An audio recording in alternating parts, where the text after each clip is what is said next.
I am the founder of Ark Two. Some people call it the largest nuclear fallout shelter in North America, but you have to put a lot of qualifications on that. Privately owned, the government has some big ones. But this one is built out of 42 school buses. They're all buried underground here.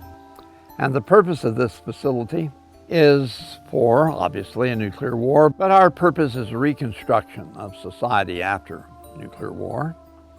And the facility itself serves several purposes, such as being an underground orphanage, a distribution facility, emergency supplies to other areas, and a refugee processing facility. We have all of that here. Before we could go deep into the nuclear fallout shelter, we visited Bruce's home in the tiny village of Horning Mills. A tired-looking Toyota with a personalized ham radio operator license plate was parked out front. Bruce's wife, Jean, is 90 and hard of hearing. She uses software to translate her husband's spoken words into text. Their home is packed with stuff. Not just your typical garage clutter, but curiosities of all sorts, including a half-eaten oatmeal cookie, a container full of spare radio parts, a Geiger counter, an earthworm farm, and a plastic bin full of vacuum-sealed meals.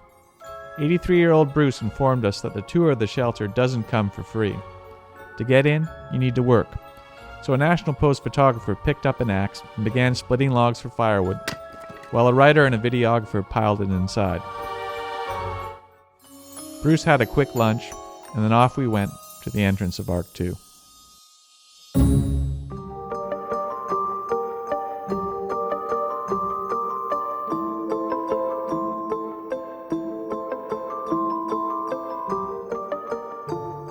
Well, this is your best fixer-upper you're going to see today. Yes, sirree. The current demand for these is greatly increasing. So consequently, I think it's one of the best options you're going to buy into today. When you have economic, social collapse, the response to that has always been to start a war. The only trouble this time is that's going to be a nuclear war. And who will do it first? You want my version of that? It'll be Pakistan bombing India. That'll be the first. And here's the grill at the bottom. There was a grill at the top, steel door at the bottom. And this is where we drop all of our sidearms. As we come in, we have one person here in attendance over them. Yes, sirree. Don't want to bring them on into the shelter. One of the 7 storage rooms, all the storage rooms are alike. They all have a grill over them so that we can lock them. So if there's somebody in there, we can look in there and somebody got in the storage room. And you know, we don't want anybody back in there helping themselves. So that's the storage room. Now there's 2 feet of concrete around the buses. On top of the concrete, we have 14 feet of earth piled on top at the deep end, and it shallows down to 5 feet of earth at the shallow end. There are 7 entrances. All of them have a steel door at the top like I have here, and then inside the steel door, a little walk-in. There's a metal grate. Then you get down to the bottom, you go down a ramp, and at the bottom there's another steel door and another grate. And every one of the 7 entrances are arranged that way. We do not have families sleeping together because to get the number of people in here that we hope to have here, we cannot divide it up that way. We have to put all children together in one place, all adult men in another place, and so forth. The ones that are masculine, like elk, are male. Female are antelope, deer, cats, because that tells you which bunk room. Then we were going to have a pretty picture of that drawn beside that bunk room because the kid couldn't remember the name here. Nobody recognized the animal, where he's supposed his dad was sleeping or whatever he's trying to get to, you know. Sometimes people, when I tell them about this, they come back, I'm not going to be separated from my children. Okay, good enough. Out into the storm, you know. Go find another shelter because that's the rule here in order to get in. How many people are we going to get in? This is the nursery.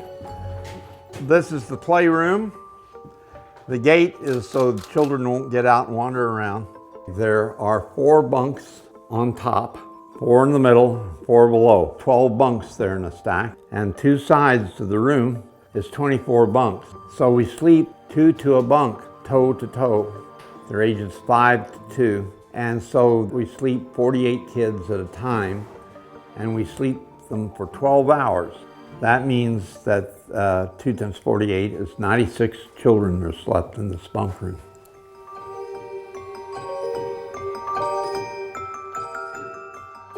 There's only one group of people who've said you're sure to get in. Anyone who comes and helps on a regular basis.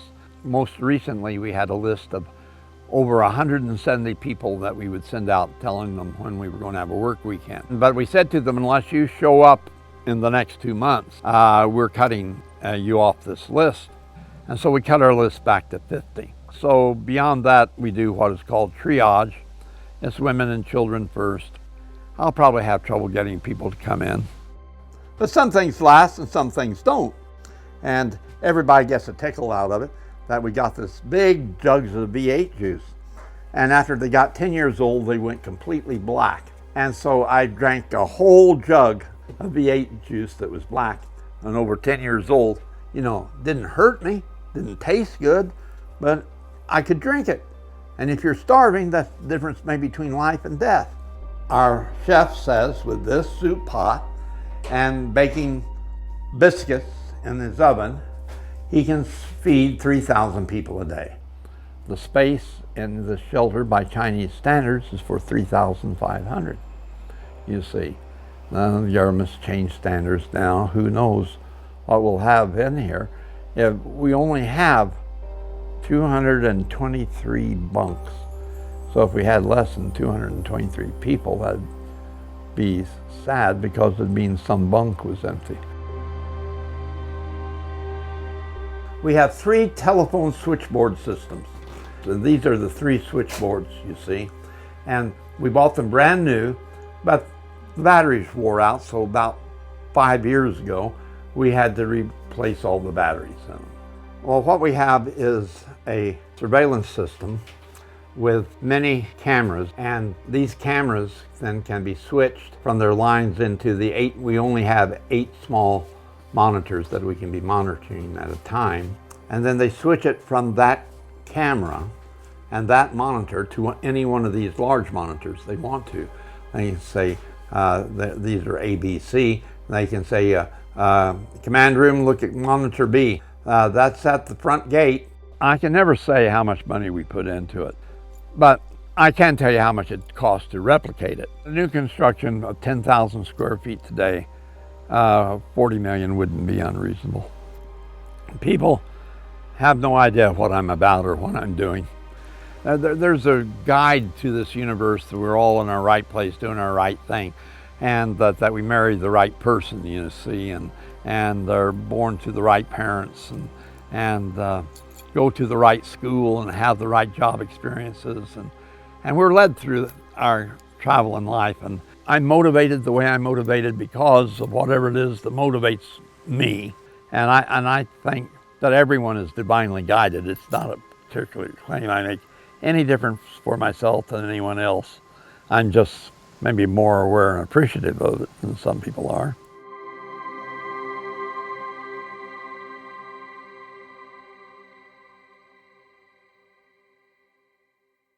And people always wondering, what will we do in the shelter? Well, there's lots to do on any ship. We'll keep you busy.